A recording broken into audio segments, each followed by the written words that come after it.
you say have a positive attitude, but I'll play devil's advocate. You know, dude, I've missed my number 2 months in a row. I'm doing the activities. No one's taking my calls. No one's responding to my emails. I'm using the same templates that my coworkers are using, and they're getting, just ballers results. How do I have a positive attitude about that? Yeah, great question.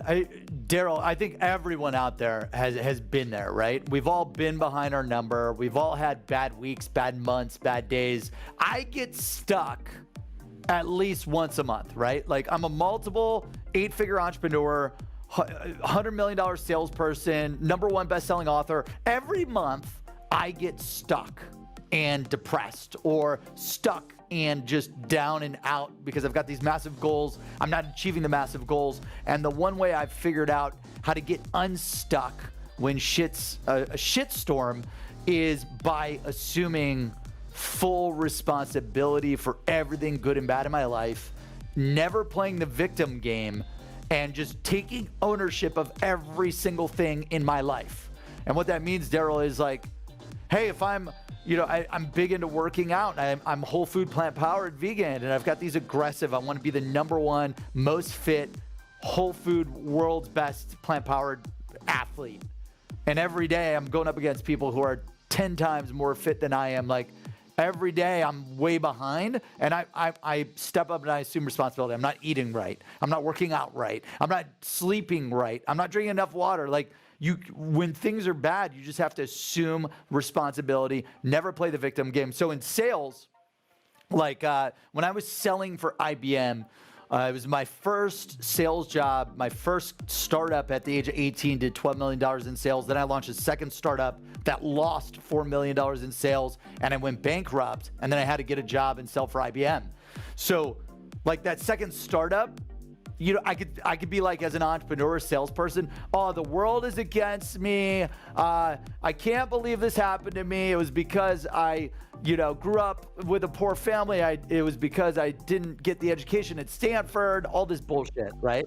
Like, you could blame everyone else, but, and I did that. When my second startup failed, I blamed my family. I blamed my coworkers. I blamed my investors. I blamed everyone but myself. But then after a few weeks went by, it's like, dude, I gotta look in the mirror. That's the only person holding me back from success. The person holding you back from success is you. You can never play the victim game. You have to assume responsibility. Hey, I failed because #1, I didn't know how B2B sales worked. I was 18, 19, 20.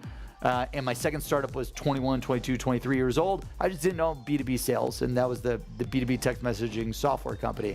Also, I didn't know how to build a list of all the B2B salespeople and marketers I needed to sell to. That was the second big failure. Also, #3, I didn't know anything about objection handling and closing. So when I would pitch, I would never close deals on my second startup. So it's like taking extreme ownership. I forget who wrote that book, Extreme Ownership. All the books and things, like Whatever It Takes, is all about this, by the way.